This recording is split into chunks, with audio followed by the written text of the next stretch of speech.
Hey, greetings everybody. Paul McFarland here again with another lesson about the greatest advertising in the world, in my opinion, and maybe hopefully in yours too, Chiat days. But this is today not simply about one ad, but about a way of looking at ideas and holding on to the best ones. From the Rizzoli book, and this is a book you can find too on eBay or whatever. And this is about a TV commercial. Then when I first saw it, I was hooked. I was so turned on by this commercial. It was so simple and just so cool and so simple and so cocky and just so pure Chiat day.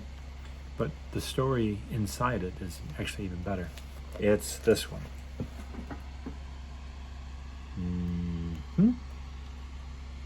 Basically, it's so simple. It's a front bumper camera view of a car driving on the road, right?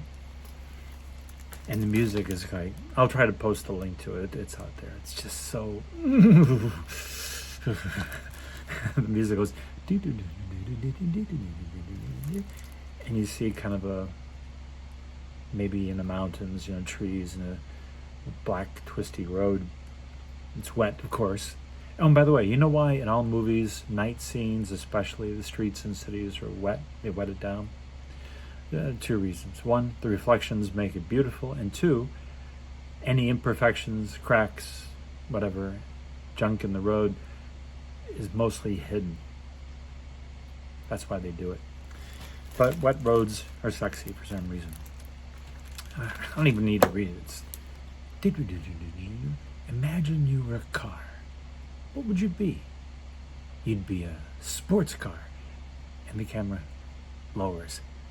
You'd be quick. Agile. Gosh. You'd be turbocharged.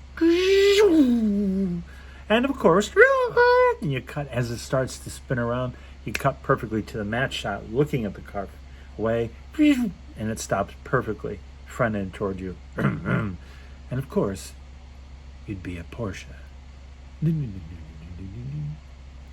Okay, so again, I'll take you through it. See?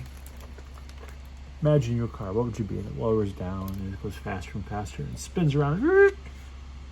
And just with those coolest lights of all, just when you have the fog lights with the directional signal lights on only there, it's like the car. You don't see the driver because the lights just masks it. It's like the car's almost self-powered.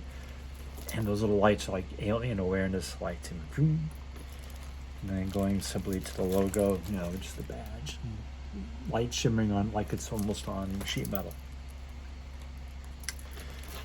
There's two stories. One I'm going to read right from the Rizzoli book, which tells you about how hard you have to work sometimes. And everybody works on the shot.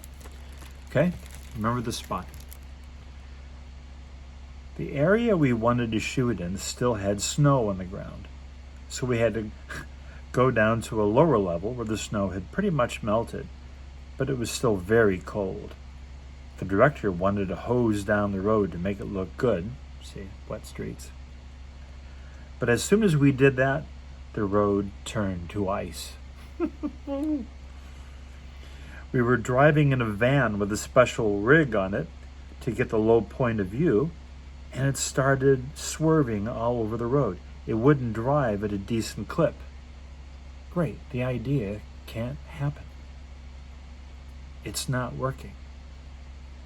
And so we had to go out, the crew went out, and got I don't know how many truckloads of salt, and the whole crew, including us, the agency, and the account people, everybody with a bag of salt under one arm, just walked up and down probably close to half a mile of road, salting it down so we could get the shot.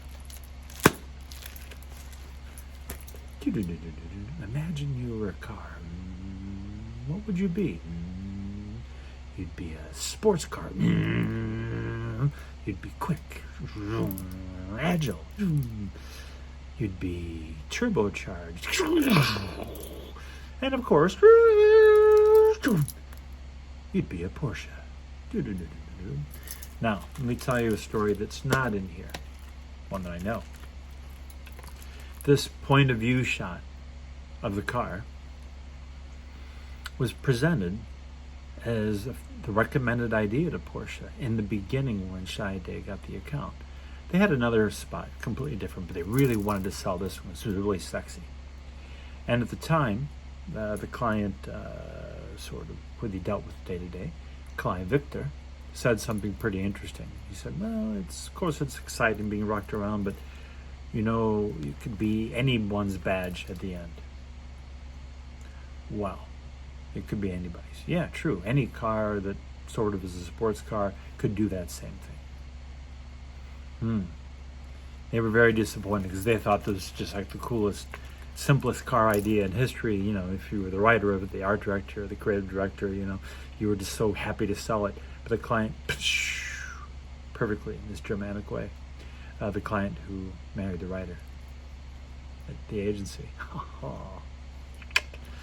Well, what did the agency do? Well, they had the other idea, which was the one about, and Professor Porsche still isn't satisfied. It's a much more of a thinking shot where Ferry Porsche, who's not a good actor at all in the commercial, is just walking through the Porsche history museum of all the different cars, and eventually you see the latest models, and he sits down backwards in the chair looking at it, just kind of, and he still isn't satisfied. He's still thinking. That was the thing that went with the print, you see, the print campaign, the history of Porsche, and the fact this relentless whatever. But see, that idea of the camera as the car, they held on to it, and they looked for an opportunity. And when the Porsche, sorry, I almost said the American stupid Porsche, it's 2 syllables, Porsche. If you can't do the sh, come on. The Porsche 944 Turbo, when it was announced, there, a tailor-made example, where they had already done a year and a half or whatever of Porsche advertising and making it great. They had a chance to sell that again, and they actually produced it. And I'll post that video down here so you can see how great it is. So the message is not only a very, very simple, calm, cool, confident, ballsy, ad for a car at this point. But remember, sometimes your idea is a great idea, but not for right now. Keep it in your pocket. And maybe with a subtle tweak, it might be ready for now. So to my friends who are idea makers, you may have a folder full of great ideas that haven't been sold yet. Never let go of them. They may not have been right at the time you had them for who you thought they were for, but sometimes they're ready for that same client later or a different client somewhere else. Proof in the greatness. So, imagine you were a car. What would you be?